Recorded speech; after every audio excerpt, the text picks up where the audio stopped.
Thanksgiving to you.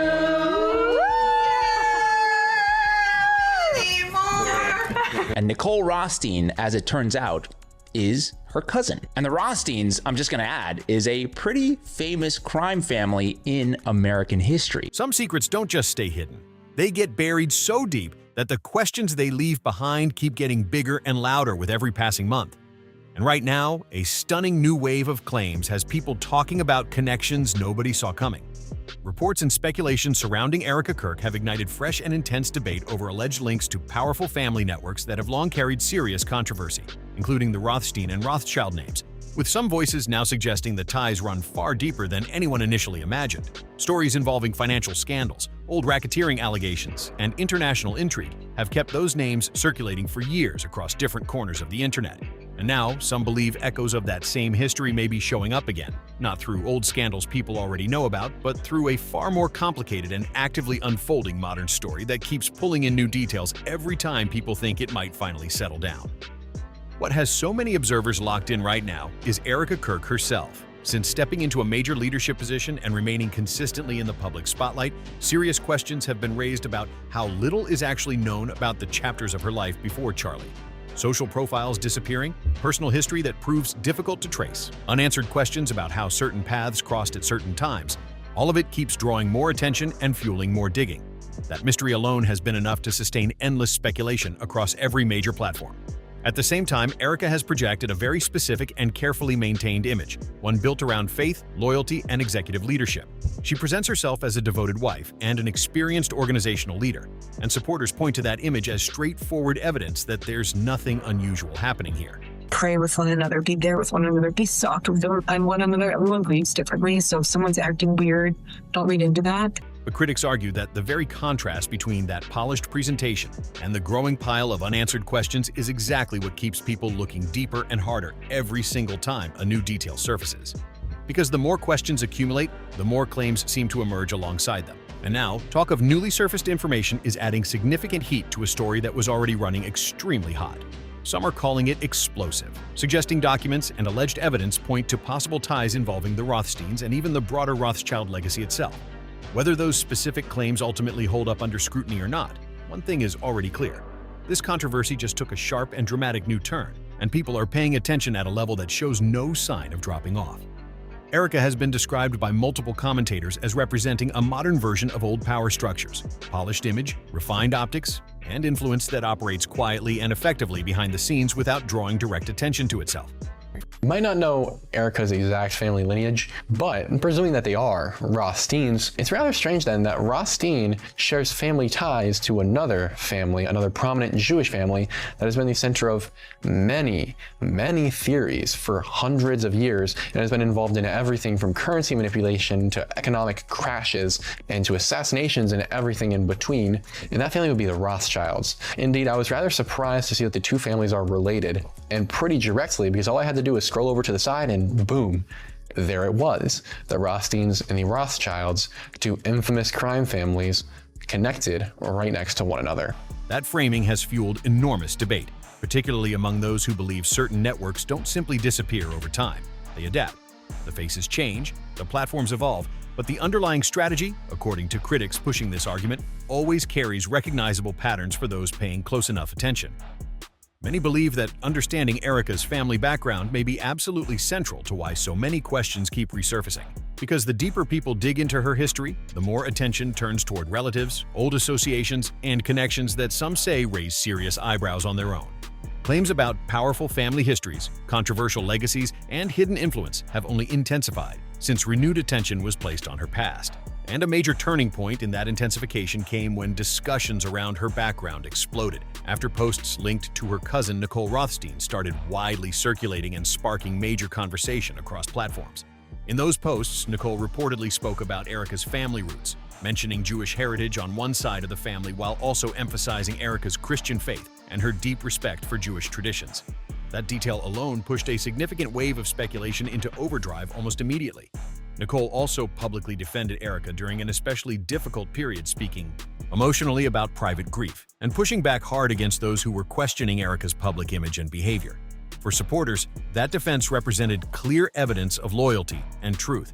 For skeptics, it only made the broader story feel bigger and more significant than it already did. Now, this article that was posted shortly after Charlie Kirk's assassination by USA Today states that Erika Kirk worked as a real estate agent in New York City for the Corcoran Group. So if we're to believe the story that she works as a real estate agent for the Corcoran Group, then her boss would be Pamela Liebman, because Pamela has been the president and CEO of the Corcoran Group since 2000. At least that's what the public has been told. Now, in this Epstein document that's doing an official name search and alias for Lynn Forrester, aka Lindy Rothschild, it states that under her work affiliations that she is the Corcoran Group Inc., but if Erika was involved in anything sketchy and she needed to receive payment, having her work for the Corcoran Group as a real estate agent would be a very easy way to launder money, right? And this is precisely where the family connection debate exploded into something much harder to contain, because many observers point to those specific statements as one of the clearest and most publicly documented links tying Erika directly to the Rothstein name. That moment shifted the conversation in ways that haven't fully settled since it first happened. Then another layer entered the discussion when attention turned toward Erika's past work with the Corcoran Group. Questions started multiplying over that professional chapter almost immediately, especially as online researchers began drawing broader connections involving names that had appeared in records related to Epstein and the surrounding controversies that have continued generating attention. Some commentators have also pointed specifically to figures like Pamela Liebman and alleged references involving Lindy Rothschild as part of a much wider puzzle they believe deserves serious scrutiny and examination. Supporters call it coincidence stacked on coincidence. Critics call it a pattern too consistent to dismiss. Whatever the truth behind it ultimately turns out to be, one thing is clearly driving this story forward without slowing down. Every new layer seems to open another one directly beneath it, and the questions around Erika Kirk's background only get louder with each new development. Another significant layer fueling ongoing speculation involves claims tied to major real estate dealings, including reports that figures connected to Erika may have had links to transactions involving Little St. James. Those claims have added a completely different level of intrigue to the conversation, especially among commentators who keep questioning how Erika entered certain elite professional circles, given what they describe as limited traditional experience in those fields. Some critics argue that opportunities at that level don't appear out of nowhere for people without established track records, and they point to alleged inside connections and family-linked influence as the most plausible explanations available. I get this question too of, well, you were a stay-at-home mom and all this stuff, like that's what you should go back to doing or something like that. A lot of people don't realize that before I met Charlie, I had my own company, and I still do. And it was one of those things where I built it in a way where that when I got married and had children. With some online researchers even speculating about ties to figures operating behind the scenes at the Corcoran Group itself. There have also been claims from independent commentators suggesting Erika's role there may have involved significantly more than what appeared publicly, though none of those specific claims have been established as confirmed fact. Still, those theories have pushed scrutiny toward other parts of her background, including charitable projects tied to Romanian angels and everyday heroes, which some observers now examine through a noticeably different and more skeptical lens than they did before all of this began gaining traction.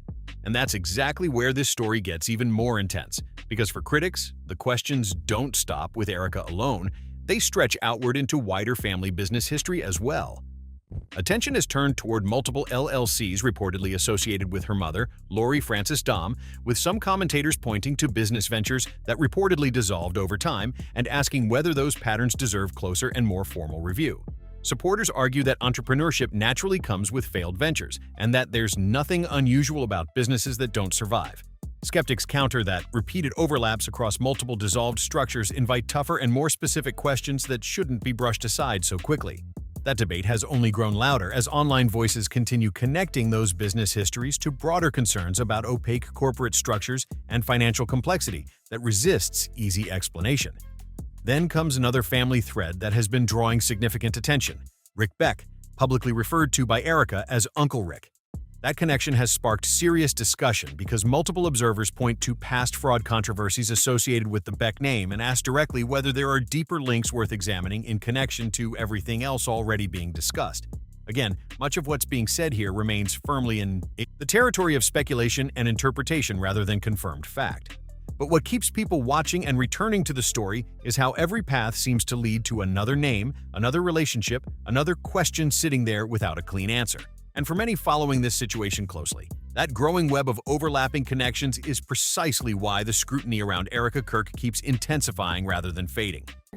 On Friday, we let you guys know that Erika's mother, Lori, has always used an Beck brother on her paperwork. He's signing things for her, helping her to form these many corporations. Rick Beck is his name, whose brother Bill did over 2 decades in prison for financial fraud, trying to kill his sister, threatening to kill his sister, burying cash on a golf course, just run-of-the-mill stuff, And Rick's father, Tony, tried to arrange for the kidnapping and murder of some kids because he was upset that he was getting time in prison. We can now confirm that it's not just Lori who was close to Rick, but Erika is close to Rick as well.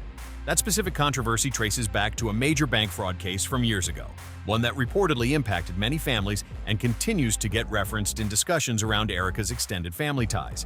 For critics who have been tracking this story carefully, that's understood as the beginning of a trail of questions rather than the end of one. Attention is also centered on allegations involving Rick Beck's family, including serious legal issues connected to witness intimidation claims that entered the public record at the time. Those old cases keep resurfacing as online commentators examine whether the family histories they reveal expose broader patterns worth revisiting in this new context. Additional scrutiny is focused on reports tied to federal investigations connected to Bill Beck, which critics say added even more tension and controversy around the family story as a whole. Supporters argue these are decades-old matters being recycled unfairly and applied to someone who should be judged on her own actions. Skeptics insist those links deserve serious attention regardless of how much time has passed. What further fuels speculation is that Rick reportedly moved on professionally after those earlier controversies, later becoming associated with major media circles, which has led some commentators to make broader claims about the reach of that influence and how it potentially connects to other parts of this story. Some have even tried tying that thread into Erika's pageant success and early rise in public visibility, though those specific claims remain highly debated and completely unproven at this stage. The conversation then takes yet another turn with questions surrounding business ventures, charitable activity, and alleged operational links that some online voices have tried drawing back to past activities in Romania. Those theories have generated heavy discussion, especially when old documents, military-related claims, and specific personal relationships get folded into the same narrative at the same time. Even Erika's reported past connection to Tyler Bauer gets pulled into that debate, with critics pointing to what they describe as repeated overlaps of names and places that they believe form a recognizable pattern. Others say it's simply speculation being stacked on top of more speculation. But that dynamic is precisely what keeps this story alive and circulating. I just want to say this. I'm never able to figure out what the heck the purposes of these LLCs are. What do these businesses actually do? Lori has LLCs coming out of her ears, okay? Lori's got a lot going on. And I want to say something else. Her professional backstory in and of itself, it's odd. It's kind of like Erika odd, to be honest, right? For many watching this situation unfold, it isn't any single claim that drives their continued interest. It's the repeated appearance of the same circles, the same names, and the same categories of unanswered questions that keep drawing people back into the mystery surrounding Erika Kirk. And this is where many believe the story takes its most dramatic turn yet. Because when the same names, organizations, and old controversies keep resurfacing across completely different contexts, people naturally stop seeing isolated coincidences and start asking whether there's a larger and more intentional structure operating somewhere beneath all of it. Some commentators have argued that Erika's rise was never simply the story of a political spouse stepping into a leadership vacuum during a devastating moment, but rather part of a much wider network of relationships and influence that has remained largely invisible to public view. Whether that specific claim is fair or not, it has become a genuinely central part of the conversation surrounding her. Questions keep circling around how someone relatively unknown to most of the public could move so quickly and so smoothly into powerful and influential spaces, while simultaneously carrying so many unresolved questions about family ties, business history, and past associations that most people in similar positions would be required to answer directly. For critics, that pace of ascent has itself become part of the mystery. And then there's the argument that many online investigators keep returning to, that the real story may not actually be about one person at all. It may be about systems. Systems of access, systems of protection, systems where image can be carefully and professionally managed, while real influence stays completely hidden from plain sight and public scrutiny. That's why so much attention has focused on Erika's public persona. The faith-centered identity, the grieving widow narrative, the executive leadership positioning, the carefully controlled and consistent messaging. Critics argue those elements don't just shape public perception, they can actively shield what's underneath from the kind of scrutiny that would otherwise be unavoidable. Supporters push back hard on that framing, calling those characterizations deeply unfair and driven by speculation rather than anything that could be called evidence. But that pushback only seems to make the controversy louder rather than quieter. Then there's the question of succession and organizational control that some observers say represents the most revealing chapter of this entire story. Rather than the instability many predicted after Charlie's passing, Erika appeared to consolidate authority relatively quickly and smoothly, to supporters that demonstrated genuine strength and composure under extraordinary pressure. To skeptics, it raised a very different and more uncomfortable question. Was this transition always expected? Was groundwork already laid long before the public was ever aware that it might be necessary? That question has driven enormous amounts of theorizing, because critics argue that when major leadership transitions happen with little visible disruption, it's reasonable to ask whether the path was prepared well in advance. And once those questions start, every old connection gets revisited through a completely different and more suspicious lens. Family ties, financial structures, political relationships, charitable networks, old associates, suddenly all of it gets examined not as separate and unrelated stories, but as potential pieces of one larger and more intentional puzzle. That's exactly where some of the boldest claims have emerged. The idea that Erika was never simply adjacent to influence, but possibly shaped by it from the very beginning of her public life. Those remain claims and speculation rather than documented conclusions. They've become impossible to ignore in the wider online conversation because they give a coherent frame to everything else being discussed. Some commentators have even argued that the fiercest and most sustained reactions to this story haven't come because of what has been definitively proven, but because of what remains completely unanswered. And unanswered questions, especially in high-stakes situations involving powerful people, tend to create the biggest and most persistent storms of all. Because if everything surrounding Erika Kirk's background is genuinely ordinary and easily explained, then critics ask, why does so much of it appear layered in mystery? Why do the same old names keep returning? Why do alleged family connections keep attracting renewed scrutiny? Why does every new detail seem to trace back to older controversies that people assumed were permanently buried? Those are the questions that keep this story from fading, and they're the ones that keep new people walking into this conversation every single week. Perhaps most striking of all is how the discussion has evolved well beyond Erika as an individual. For many following this closely, she has become part of a much larger conversation about power, image, and who actually operates behind the public face of major institutions. That's why some say this story is no longer just about one person or one family tree. It has become about whether hidden influence can operate in plain sight while appearing completely respectable and untouchable to most observers. And that's a claim that genuinely shakes people once it takes root. Because when that belief sets in, every appearance, every public statement, every career move and business connection gets interpreted through an entirely different filter. A speech becomes strategy. A professional relationship becomes a clue. A family tie becomes part of a map that people are actively trying to complete. Whether those interpretations hold up or ultimately collapse under real scrutiny, they continue driving this story forward with remarkable staying power. Supporters insist much of this is conspiracy layered over coincidence. Layered over more coincidence. Critics insist the patterns are far too consistent and too specific to dismiss with that kind of explanation. And that battle over narrative may itself be what makes this story bigger than any individual allegation. Because in the end, what has people locked in isn't just what's been claimed about Erika Kirk. It's the possibility raised by her critics that what looks like one controversial rise might actually be part of something far more entrenched and far more carefully maintained than anyone on the outside was ever supposed to see. And if even part of that turns out to have real substance behind it, many believe this story is nowhere near its final chapter. The biggest revelations, according to those watching most closely, may still be ahead. So what do you actually think about all of this? Do you believe there's more beneath the surface than what's been publicly discussed? Or has the speculation gone further than the evidence can actually support? Drop your honest thoughts in the comments, because your perspective genuinely matters in a conversation this divided.